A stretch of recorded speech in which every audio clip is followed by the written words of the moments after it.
Welcome to Paskvan Podcasts. Please like, subscribe, and comment. It really helps this channel. Imagine, if you will, a place where the mountains seem to hold secrets older than memory itself, where a single stone, unassuming at first glance, whispers tales of giants and, well, forgotten worlds. We're not talking about Stonehenge or pyramids today. No, far from those familiar monuments, America has its own profound enigma. It's nestled quietly, almost hidden in the ancient heart of the Appalachian landscape, just waiting to be rediscovered, perhaps. Today we're setting out on a fascinating exploration, looking into a truly mysterious landmark Judaculla Rock. It's this vast, ancient soapstone boulder down in North Carolina, and it's covered, absolutely covered in hundreds of carvings, markings that have baffled people, inspired them, maybe even frightened them for centuries. It doesn't just sit there, you get the feeling it speaks. If only we knew how to truly listen to its silent, etched language. Right, and the sources we're drawing on for this, they're really quite something. We've got these historical accounts, from early encounters. Yeah. Then there are the detailed archaeological studies. Quite rigorous work has been done.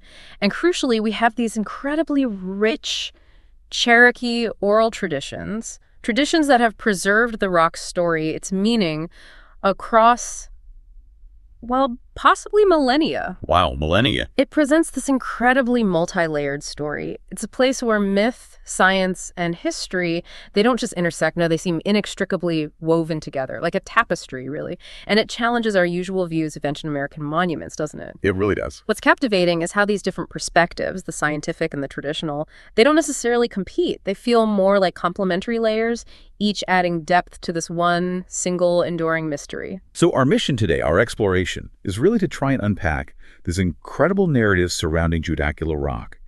We want to peer into the meaning or potential meanings behind those ancient marks, and to understand why this seemingly quiet stone sitting in a field is considered one of America's most profound, most enduring mysteries.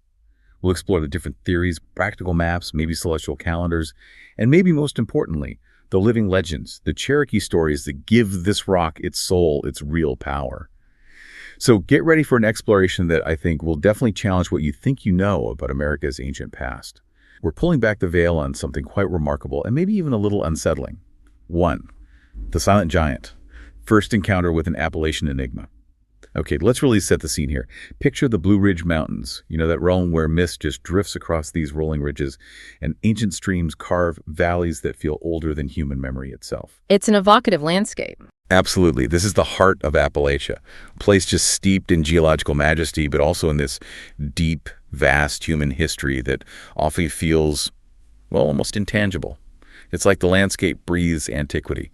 The very earth seems to hold echoes, whispers of forgotten times. The forests, the rivers, those peaks, they all contribute to this atmosphere of profound, almost untouched mystery. And finding Judaculla Rock. Well, you have to leave the main highways. You can't just pull off the interstate. You follow these winding country roads deeper and deeper into the Tsul'kalu Valley. That's in Jackson County, North Carolina. It's near the Tuckasegee River, which is itself historic. Right. It's not a place you just stumble upon. No, not at all. Its remoteness is part of its allure, isn't it? Definitely. It hints at something hidden, something preserved almost by its inaccessibility. Like the land itself is guarding its secrets. You could say that. As you navigate those roads, you really start to feel the weight of the ancient landscape around you. And then, when you finally see it, your first impression might be really surprising, maybe even a bit disorienting. Because unlike, say, Stonehenge or European cathedrals, those towering pillars or the arranged circles, there's none of that here. No grand alignments with the solstice sun, nothing overtly monumental in that way. It's just a rock. Exactly. Just one rock. It's low, broad, sprawling quietly in a field. It almost looks like the roof, maybe, of some huge structure buried underneath. Yeah, like an iceberg, only rock. It doesn't scream monument, not in the way we usually think of the word. It just is. Unassuming, yet it has this quiet gravity. It really does. It makes you wonder, how can something so, well, humble in its presentation hold such vast secrets? That defiance of our expectations, that's part of its initial pull, I think. Its understated power. It demands a different kind of attention, doesn't it?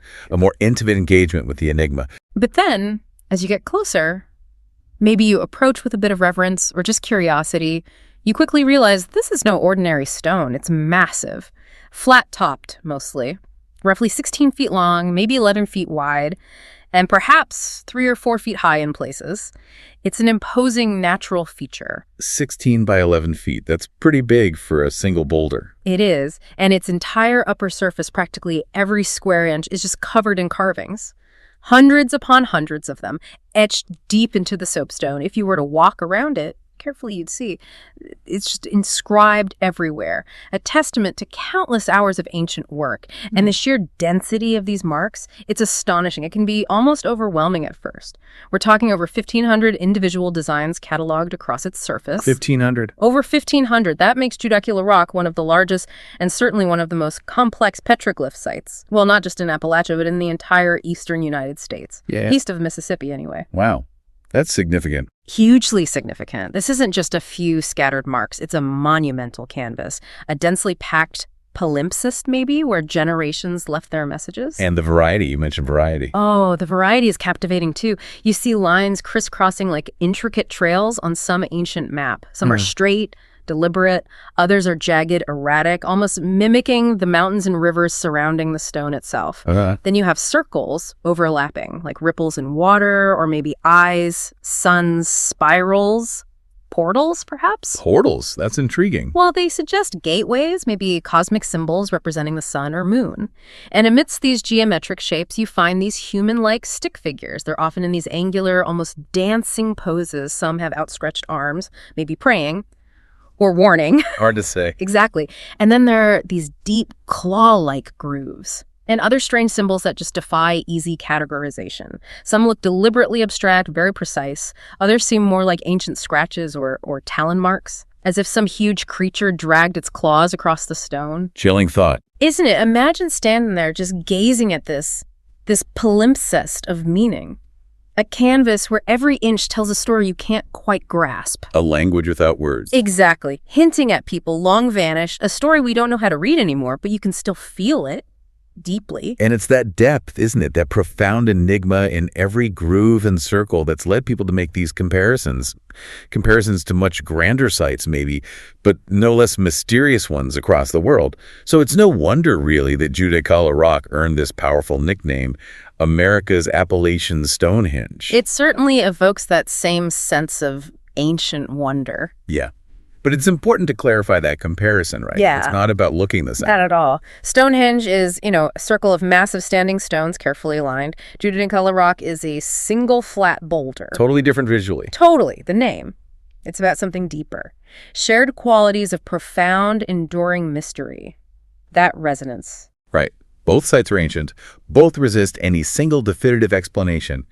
And both draw people, generation after generation, asking those same fundamental questions. Who made this? Why? What does it mean?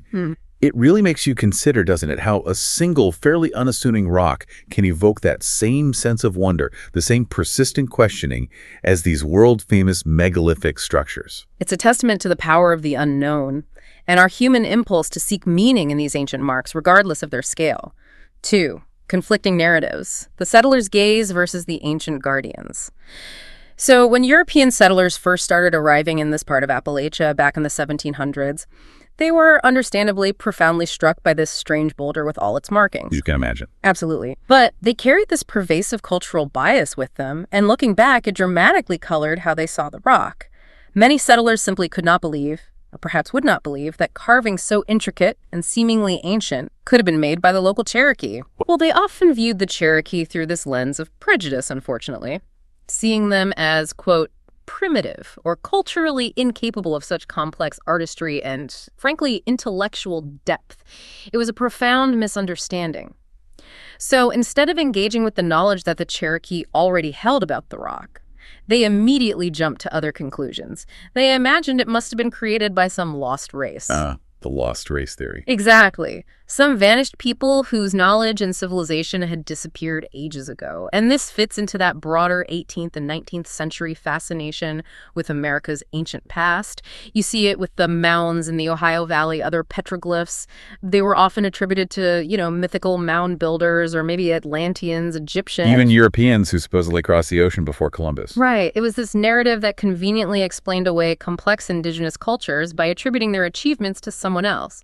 usually mythical, often supposedly superior civilizations. Which effectively discredited the people who actually lived there. Precisely. It denied the true custodians of these lands their history, and Judaculla Rock got swept up in this current of speculation, turned into a relic attributed to anyone but the people who had truly lived in the shadow of those mountains for millennia and held its living history. That lost race narrative really is a common and, as you say, deeply problematic theme in early American thinking about these sites. But considering the Cherokee's continuous presence there, a history stretching back thousands of years, what does that kind of historical misinterpretation actually cost us? Not just in understanding the rock, but in respecting Indigenous heritage. It feels like it erases a living legacy. It costs us immensely, host. Just immensely. It doesn't just dismiss the intellectual and spiritual sophistication of the Cherokee people who had an incredibly complex society and rich traditions. It also blinds us to a living, unbroken chain of knowledge and meaning that was right there. A chain connected to the rock itself. Exactly. It imposes this false narrative of absence, of mystery, where there was actually presence and understanding. And it highlights a fundamental difference in worldview, I think. For many Indigenous cultures, history isn't just something locked away in the past to be studied or excavated. It's something lived, continually experienced in the landscape itself, a kind of sacred contract with the land and its spiritual inhabitants. So the rock isn't just an artifact. Is it ever just an artifact? This challenges our definition. Is it a dead object from the past? Or is it a living entity with ongoing agency and meaning? That's a crucial question here. And that brings us right to the Cherokee perspective, which, as you said, dramatically diverges from that settler speculation. For the Cherokee, the story of Judaculla Rock was never about lost civilizations or some archaeological puzzle needing solving. It was, and for many still very much is, about a specific powerful being. Tsul'kalu, yes. Anglicized by settlers as Judaculla, a giant who ruled the land. Not some distant enigma, but a present potent force connected to their lives, their spirituality. So for the Cherokee, this rock was never just a puzzle to solve or something for archaeologists to debate in journals. It was, and is, an integral, vital part of a living landscape, bound directly to their stories, their traditions. And their deep understanding of both the natural and the spiritual world. Right. Those carvings weren't random marks or some alien script to be deciphered. They were seen as a sacred signature, a tangible connection to this powerful entity, a continuous reminder of his authority. That immediate spiritual connection, that sense of a known presence, it fundamentally changes how you understand a monument like this. Completely. For the Cherokee, its meaning wasn't something hidden that needed to be decoded by outsiders. It was already known, a truth woven into the fabric of their existence, passed down through generations. Not as simple folklore, but as sacred memory, living law. And that profound difference in perspective. Yep. That's absolutely key to grasping the rock's true, enduring power, isn't it? I believe so. It's central to the whole story. Master of the mountains and the mark on the stone. Now, about Tsul'kalu, to the Cherokee, he wasn't just some ordinary spirit or a figure from a quaint myth. No, he was a giant, immense in size and strength, a fearsome, revered entity. He possessed supernatural abilities, like the power to stride across vast mountains in just a single step. Wow. That gives you a sense of scale. It really does. And his sacred home, his seat of power, was said to be atop Tanasi Bald. That's one of the highest, most revered peaks there in the Blue Ridge, giving him this sweeping view over his entire domain. And from that high place, Tsul'kalu held dominion over all the game animals of the forest. He was their ultimate master, their protector. He determined when they could be hunted, how they should be hunted, ensuring the balance of the ecosystem was maintained. So like a guardian of the natural order? Exactly. He was the master of game, the ultimate keeper of equilibrium between humans and the creatures they depended on for survival. Not just for food, but for spiritual well-being too.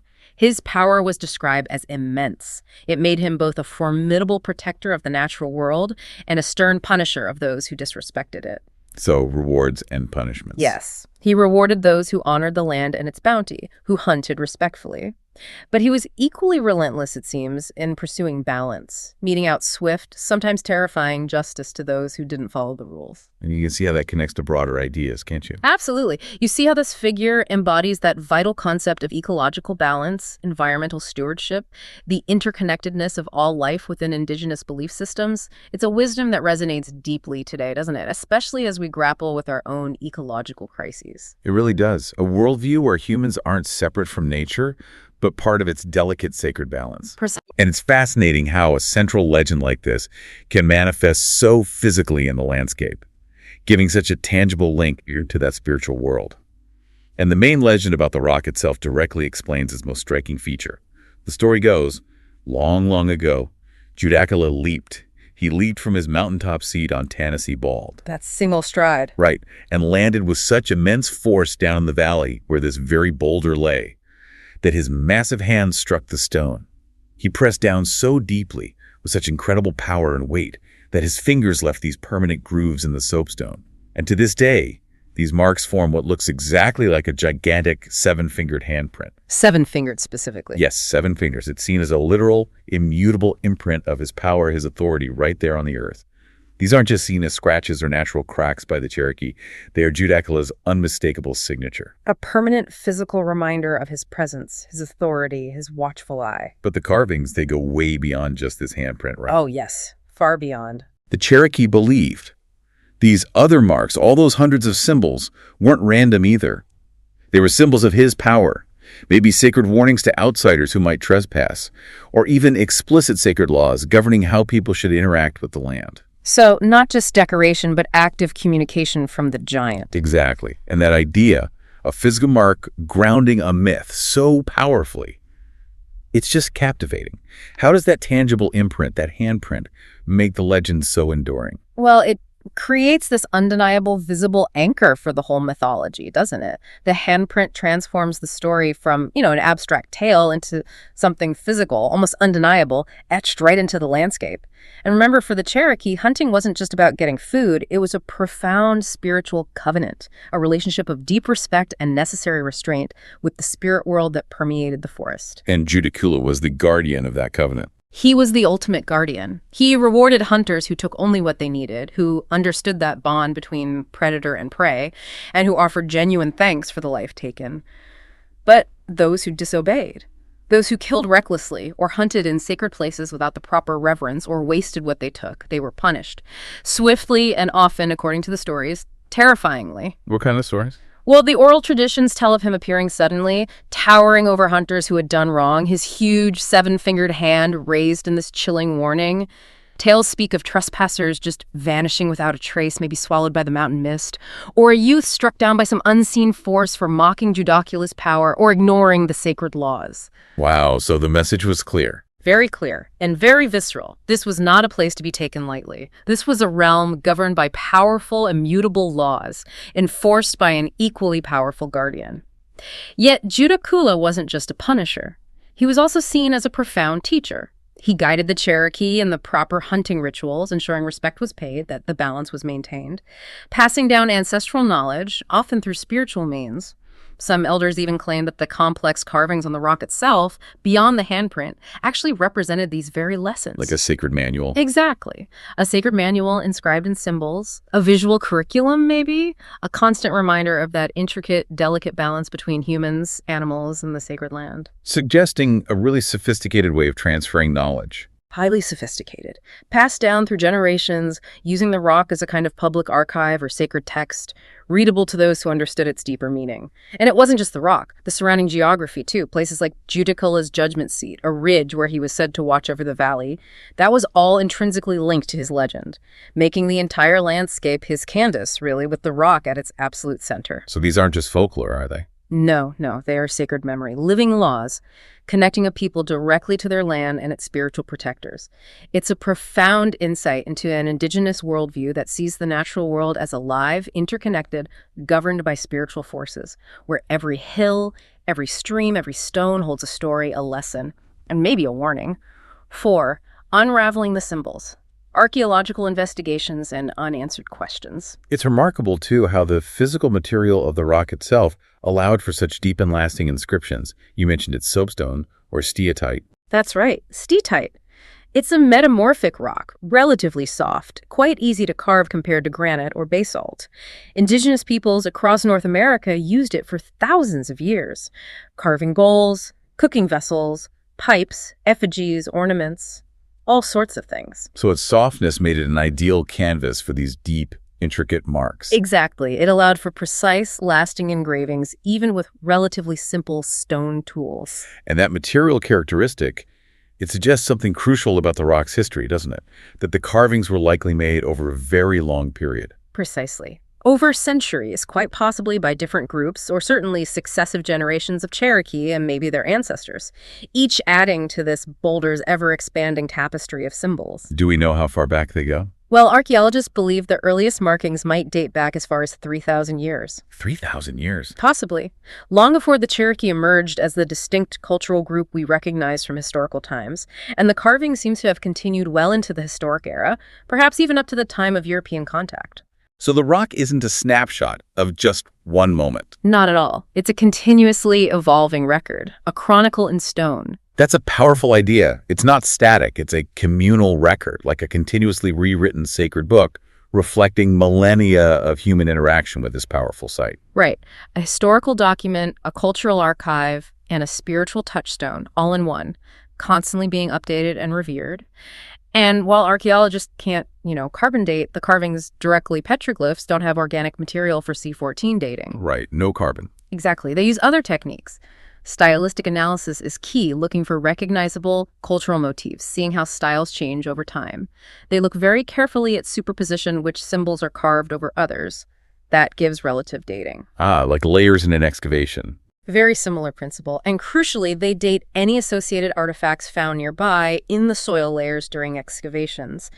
Things like tools, pottery shards, charcoal from old hearth fires. That helps build a timeline for human activity around the site. And all this layering of techniques confirms, this wasn't a single artistic event. It was a continually evolving sacred canvas over millennia, reflecting changing beliefs, technologies, artistic styles. And as we said, archaeologists have cataloged over 1,500 individual carvings. That number itself is just staggering. It speaks volumes about its profound, sustained significance. And the diversity of forms is huge, too. Incredible diversity. Yeah. Lines running in every direction, straight, jagged, curved, looping, suggesting maybe paths, rivers, or maybe abstract designs with spiritual meanings. Circles overlapping like ripples or celestial bodies, some with dots in the center. And those human stick figures, often angular, almost dancing, some with outstretched arms like in a ritual or greeting maybe. And beyond that famous handprint shape, which archaeologists carefully call a claw motif to stay objective. Right, the seven-fingered one. Yes. Beyond that, there are rows and rows of these cup-shaped depressions. Cupules. Cupules, I've heard of those. They appear elsewhere, right? They do, in rock art across the world, often linked to ancient rituals, maybe astronomical alignments, sometimes even as mnemonic devices, memory aids. So what could they mean here? Star patterns? Possibly. Charting constellations visible in the Appalachian night sky, or markers of sacred rituals, places where offerings were left, or prayers focused. Or maybe they represent something so deeply lost to us now, we can't even imagine its original intent. Another layer of mystery. And what's particularly fascinating here, many of the symbols on Judaculla Rock don't have clear parallels in other Native American rock art across North America. Often you find shared motifs elsewhere, spirals, thunderbirds, specific animals. But Judaculla Rock seems remarkably unique in its complexity, its density, its distinct symbolic language. Like an isolated dialect of ancient art. That's a great way to put it. It adds another layer to its enduring mystery. The sheer volume, the distinctiveness. It hints at this highly complex, specific symbolic system, a language lost to us, inviting endless speculation. Well, given this absolutely astonishing, almost overwhelming canvas, it's no surprise that so many different theories have emerged about what the carvings mean, each trying to grapple with the mystery from a different angle, each offering a glimpse into what this stone might have represented. Let's start with the idea of it being primarily a ceremonial site. The sheer density of symbols, plus its location near a river, nestled in sacred mountains. That strongly suggests a place of gathering, right? Where important rituals were performed, maybe prayers were carved as permanent petitions to the spirit world. You can almost picture ancient shamans, community leaders conducting ceremonies there, etching their supplications right into the earth. Making it a sacred center, a place where the veil between worlds felt thin. Okay, then there's another compelling idea. Yeah. That it served as a boundary marker. More pragmatic, maybe, but still sacred. Right, like a powerful ancient signpost. Declaring unequivocally, this land belongs to Judaculla. Tread carefully. Warning hunters, travelers, anyone passing through to show respect and follow his laws. It wouldn't be just a simple land claim. It would be a spiritual one, backed by the giant's immense power. And the carvings, maybe especially that handprint, would be instantly recognizable. His insignia, communicating this profound message of spiritual ownership and protection, like an ancient no trespassing sign, but one with terrifying spiritual authority. And then there's the more scientific hypothesis, the idea of an astronomical or calendrical function. Yes, that's gained traction too. Those overlapping circles, the radiating lines, the rows of cupils, even the angular figures. Yeah. Could they represent the sun, moon, stars, celestial cycles? Researchers have definitely speculated about that. Could Judaculla Rock have been an ancient star chart, a kind of observatory, a way for early peoples to track time accurately, align their farming cycles, their vital religious rituals with the movements of the heavens? Maybe how light and shadow played across the carvings at solstices or equinoxes revealed seasonal shifts. It's possible, kind of celestial clock guiding the rhythms of life for potentially millennia. And finally, there's the very practical idea, but still deeply resonant, a map. A topographical record. Right, that complex network of lines and grooves. Some argue they could represent rivers, trails, hunting routes through the dense Appalachian wilderness. There's been research, like by Dr. Charles Hudson, suggesting some specific long, winding grooves strongly resemble the Tuckasegee River and its main tributaries. Wow, that's specific. That's specific, suggesting a topographical accuracy that would have been invaluable, and maybe clusters of circles marked settlements or seasonal camps, sacred gathering points. Effectively an ancient, indelible map of their ancestral lands, a guide to both the physical and spiritual terrain. It could have been a practical tool for navigation, absolutely, but one deeply intertwined with their spiritual connection to that territory and its powerful guardian. And then, of course, perhaps the most powerful, internally consistent explanation comes from the Cherokee themselves, mythology.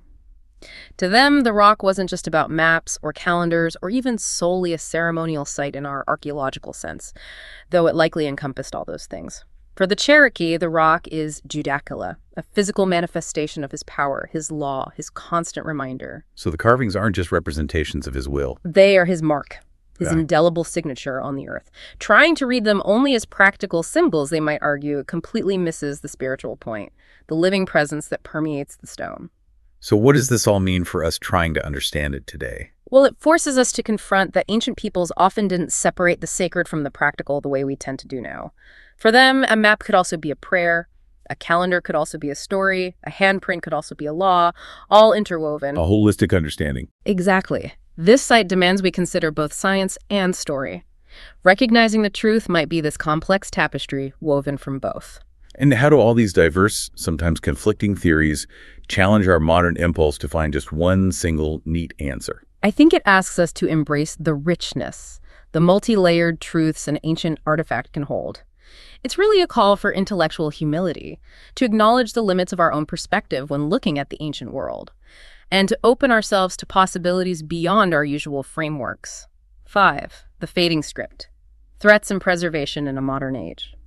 So fast forwarding to the 20th century, Judaculla Rock, which had been this revered indigenous site, then maybe a local curiosity for settlers, it starts to shift in perception again. It becomes recognized more widely as a significant archaeological treasure. But that awareness came late. Unfortunately, yes, very late in some ways, decades, even centuries of just relentless weather, natural erosion, and frankly, unchecked human carelessness had already taken a huge toll, often irreversible toll on that delicate surface. Because soapstone is soft. Exactly. Easy to carve, but vulnerable. Every rainfall, every gust of wind carrying grit, every freeze-thaw cycle.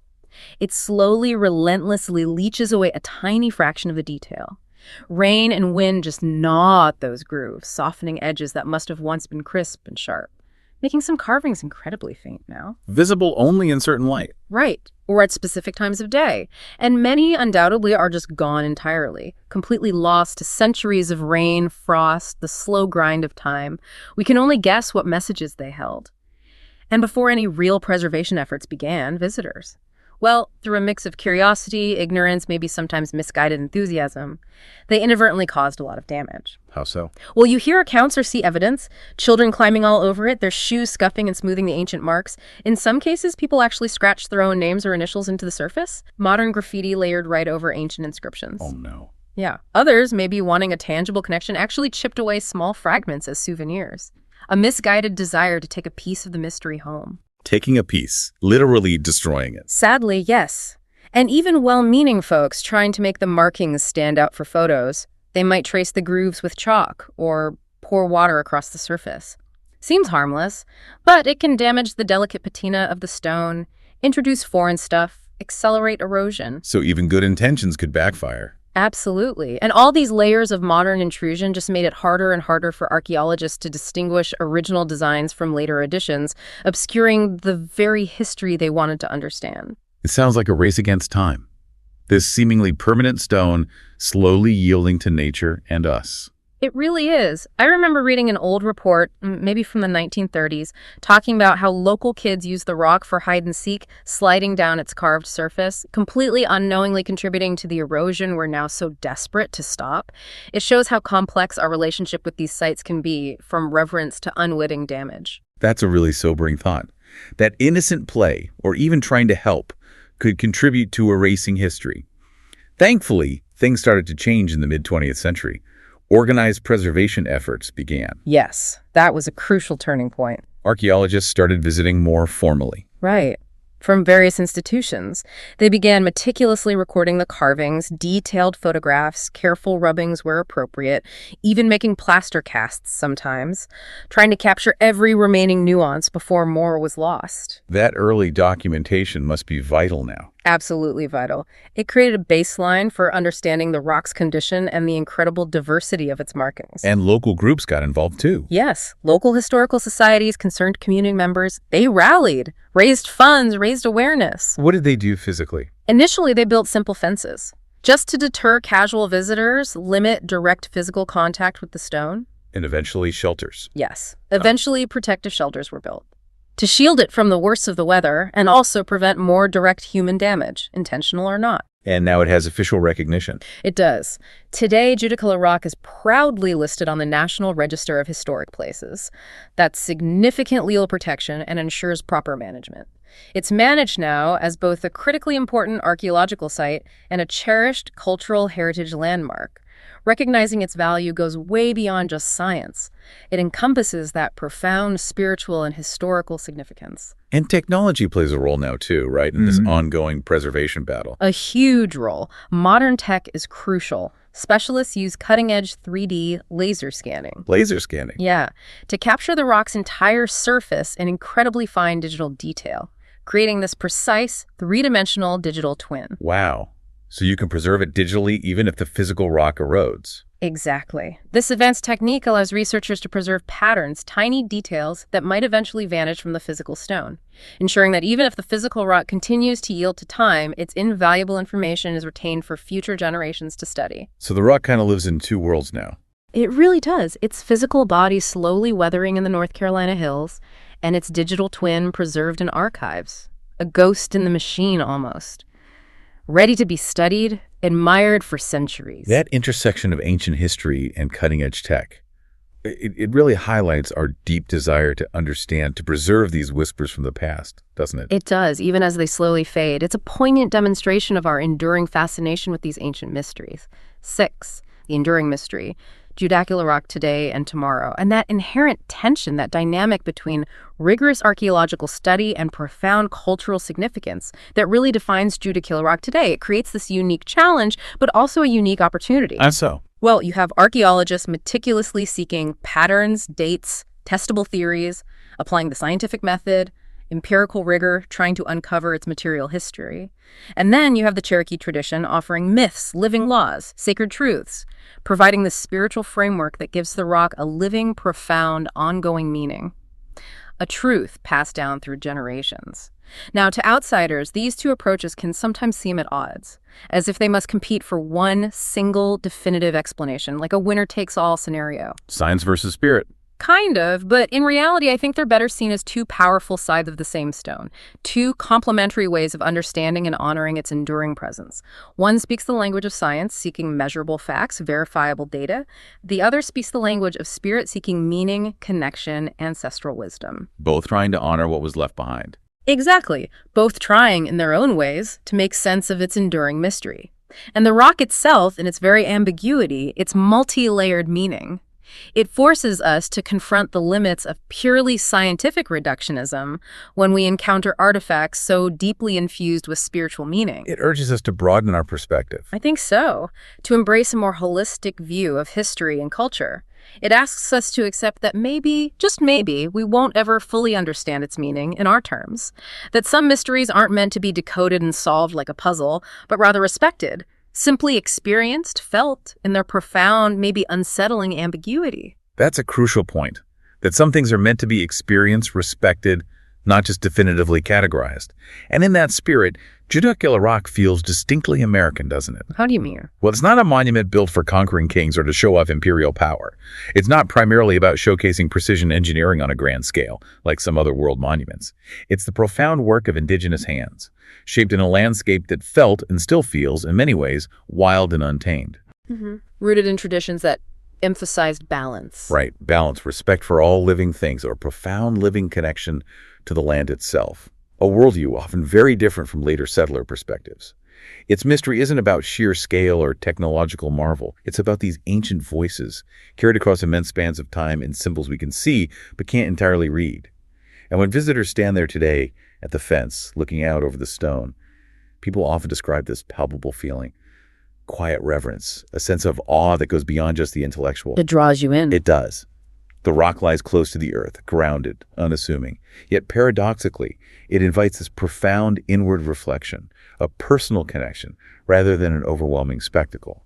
And in a world that seems obsessed with instant answers, quick fixes, Judaculla Rock stubbornly offers only questions, only open-ended wonder. And perhaps, maybe that's exactly why it endures, why it continues to capture our imagination so powerfully, more powerfully than any solved riddle ever could. Its refusal to yield all its secrets might actually be its greatest strength, compelling us to return again and again, physically or just in our thoughts, always seeking to understand. And for the Cherokee people, Judaculla's spirit isn't just a thing of the past. For many, it lingers, watching over those valleys, ensuring the old laws of balance, of reciprocity aren't forgotten. His handprint in the rock, it's seen as a living law, a continuous, visible reminder of that sacred covenant between humans and the natural world, an echo of his eternal authority etched right into the earth. And there's a warning there, too, in the legends. Oh, yes, a compelling, almost chilling warning embedded in the stories. They whisper that if the world falls too far out of balance, if humans forget that covenant entirely, Judaculla will return, not just as a legend, but as an active, potent force to restore equilibrium, perhaps even with terrible wrath. Oh. So his handprint isn't just a mark of the past, a historical artifact. It's a profound warning for the future, a constant, silent prophecy. And whether you believe in the literal giant or see it as this powerful metaphor for ecological responsibility, deep cultural memory, the message remains stark and clear. The land has limits. Exactly. The land has limits. And those who defy its ancient laws, who forget their place within its delicate web of life, they will ultimately pay a steep price. And this is why Judaculla Rock matters so profoundly, not just as archaeology, not just as fascinating folklore, but as a mirror held up to our own society, reflecting our hunger for answers, our insatiable fascination with mystery, and our ongoing struggle, perhaps, to bridge that gap between myth and science in our modern, often disconnected world. It reminds us the landscape isn't blank. Not at all. It reminds us with this silent force that America's landscape is not a blank canvas. It's a vast, inscribed scroll covered with stories older than any book, stories that continue to resonate and hold vital, urgent lessons for our present and our future. It challenges us to look beyond the obvious, to listen to the whispers of the past, and to recognize the power of the land itself as a living repository of history and truth. Judaculla Rock stands there, a silent giant, a testament to deep time, to layered meanings, to an enduring, maybe unbreakable connection between people, land, and spirit. It is a mystery that defiantly refuses to be fully solved, compelling us, with this quiet but insistent power, to simply pause, to look closer, and to listen. Yeah. Listen to the ancient and perhaps unsettling whispers of its carved surface. This ancient, intricately inscribed stone really reminds us that the land itself holds memory. It's a vast geological archive, and that the past is written not only in books and dusty archives, but directly into the very earth beneath our feet. And sometimes the most haunting, the most profound stories are the ones we can't fully understand, the ones that retain their enigma, but which we must simply respect in their profound, compelling ambiguity. Judaculla Rock asks us to confront our modern hunger for certainty and instead embrace the rich, multi-layered truths offered by ancient whispers, inviting us, perhaps, to a different kind of understanding altogether. We really hope this exploration into Judaculla Rock has left you with a deep sense of wonder, maybe a touch of mystery lingering, and perhaps a new appreciation for all the untold stories hidden in plain sight, etched into the very landscapes around us, wherever we are. What forgotten voices might be inscribed into the places you call home? What secrets could your own local landscape hold, just waiting to be truly seen or heard or felt? We invite you to keep exploring, keep questioning, and always keep digging beneath the surface of the familiar, because the deepest truths, the most profound mysteries, often lie just beneath.